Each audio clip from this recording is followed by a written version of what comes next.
Assalamualaikum warahmatullahi wabarakatuh. Selamat pagi, Bu Rosalata dan juga teman-teman semua. Perkenalan kami dari kelompok 11 dengan anggota. Saya Muhammad Anusya Banirawan dan ini teman saya Muhammad Nabil. Hari ini kami akan membahas mengenai pemeriksaan pajak untuk usaha manufaktur. Mungkin bisa di next. Seperti yang sudah disesuaikan di RPS bahwa subbab pertama yang akan kami bahas adalah kegiatan-kegiatan dalam menjalankan usaha manufaktur. Nah, perusahaan manufaktur ini adalah sebuah badan usaha yang mengubah barang mentah menjadi barang setengah jadi atau barang jadi yang memiliki nilai jual. Dalam proses pengolahannya, perusahaan mengoperasikan mesin, peralatan, dan tenaga kerja dalam satu medium. Semua proses dan tahapan yang dilakukan dalam kegiatan manufaktur mengacu pada SOP yang dimiliki masing-masing satuan kerja. Di Indonesia, perusahaan yang bergerak di bidang manufaktur sering disebut dengan pabrik. Pengertian manufacturing sendiri adalah proses transformasi bahan mentah menjadi bentuk yang memiliki nilai tambah atau melalui satu atau lebih proses perakitan, sehingga hasil akhir yang diharapkan adalah terbentuknya produk yang memiliki nilai jual. Nah, ini adalah tiga kegiatan yang usaha yang membedakan usaha manufaktur dan jasa dan dagang atau jasa. Yang pertama itu di proses produksi. Jadi suatu perusahaan manufaktur disebut perusahaan manufaktur apabila terdapat proses produksi yang mana adanya proses pengolahan bahan mentah menjadi bahan jadi. Selanjutnya ada jenis persediaan. Nah, jenis persediaan di dalam perusahaan manufaktur ini ada tiga, yaitu bahan mentah, produk setengah jadi, dan produk jadi. Ketiga komponen ini juga menjadi ciri khas perusahaan manufaktur yang mana terdapat bahan pembuat produk dan produk itu sendiri. Dan terakhir itu adalah bioproduksi. Untuk mengolah bahan mentah menjadi barang jadi, memerlukan biaya yang disebut biaya produksi. Adanya biaya produksi juga menjadi karakteristik perusahaan manufacturing, contohnya adalah biaya pengolahan bahan dan juga biaya-biaya lainnya. Bisa di next. Proses bisnisnya ini ada beberapa. Ini ada proses procurement. Proses ini adalah proses pengadaan barang yang bertujuan untuk membantu keberlangsungan usaha industri manufaktur. Selanjutnya ada in-out inventory. Proses in-out inventory adalah proses perusahaan manufaktur berupa kegiatan mengolah bahan mentah menjadi produk jadi.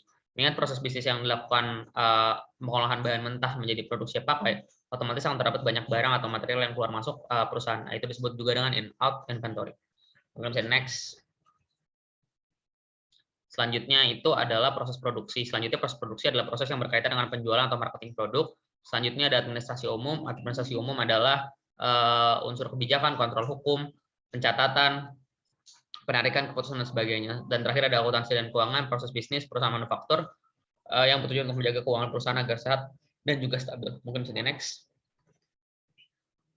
Nah, ini ada kegiatan rincinya. Untuk pengadaan ada prosedur permintaan, prosedur pemilihan, prosedur pemesanan, prosedur penerimaan, prosedur pencatatan, dan juga prosedur pembayaran.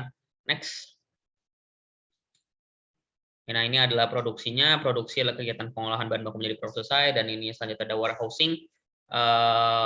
Karena ada beberapa jenis inventory yang belum bisa dijual kepada konsumer. Inventory perusahaan ini terdiri dari finished goods inventory, work in process, dan juga yang ketiga adalah raw material inventory. Selanjutnya ada penjualan produk selesai atau selling of finished product.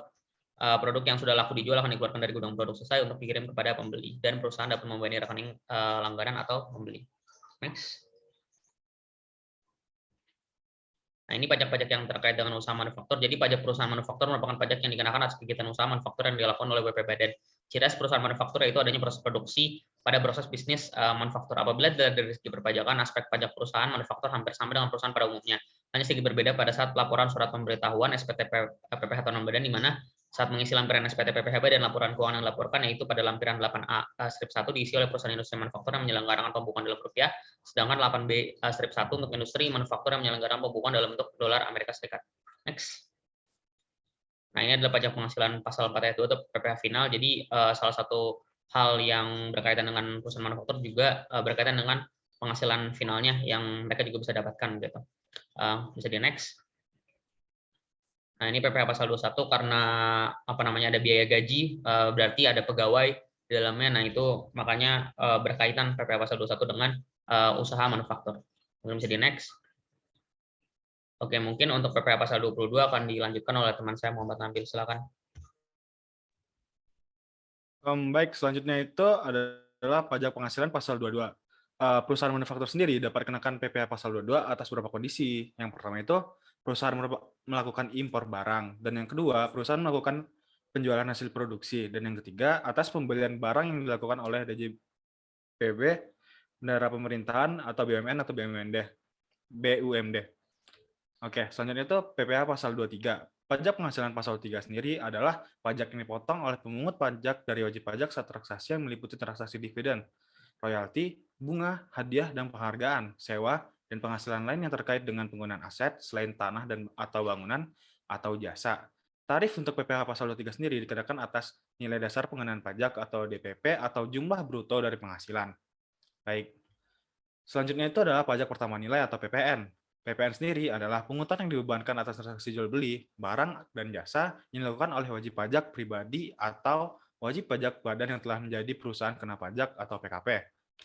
Oke, selanjutnya itu PPh pasal 25 dan PPh pasal 29. Untuk yang pertama PPh pasal 25. PPh pasal 25 sendiri adalah pembayaran pajak penghasilan dengan sistem pembayaran angsuran. Tujuannya sendiri adalah untuk meringankan beban wajib pajak dalam pembayaran pajak tahunannya. Mengingat pajak yang terutang untuk wajib pajak baik badan usaha maupun wajib pajak orang pribadi harus dilunasi dalam jangka waktu dalam 1 tahun. Selanjutnya itu adalah pajak penghasilan pasal 29. PPh pasal 29 sendiri berasalkan dari nilai lebih pajak nilai terutang atau pajak terutang dikurangi kredit pajak. PPh pasal 29 sendiri adalah saat jumlah pajak terutang suatu perusahaan dalam 1 tahun pajak lebih besar dari jumlah kredit pajak yang telah dipotong oleh pihak lain dan telah disetorkan sendiri. Baik, untuk selanjutnya itu mengenai biaya-biaya yang terkait dengan pendapatan jenis usaha manufaktur. Jenis usaha manufaktur sendiri adalah perusahaan yang memproduksi sendiri barang yang akan dijualkan.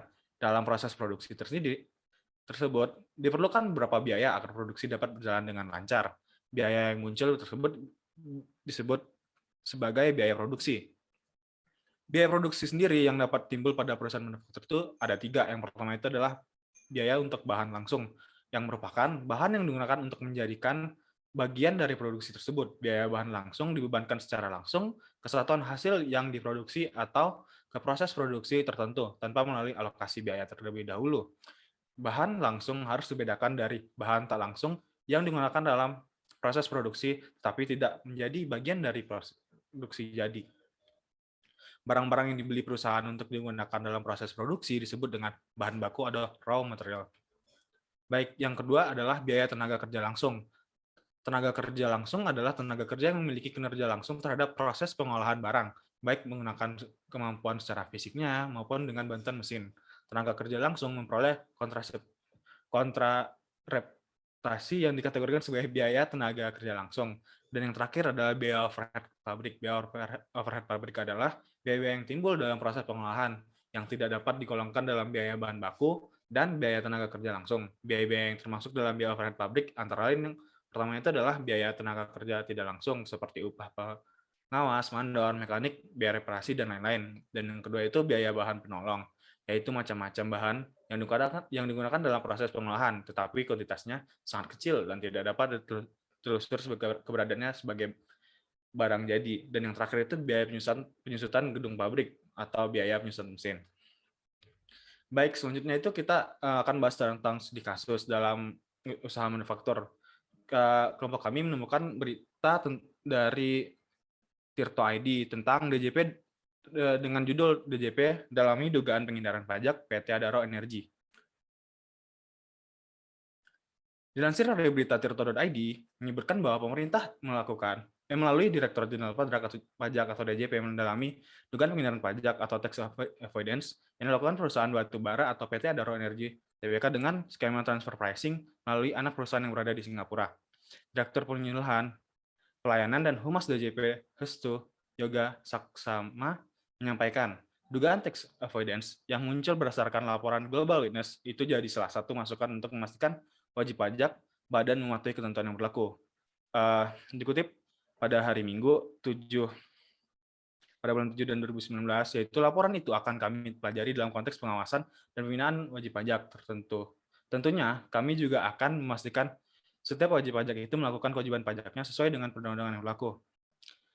Meski demikian, Hestu tak mengonfirmasi apakah sebelumnya otoritas pajak telah melakukan pemeriksaan terhadap potensi penerimaan pajak sebesar 125 juta dolar Amerika Serikat per tahun dalam kurun waktu 2009 hingga 2017 yang diduga dibawa kabur oleh Adaro sendiri.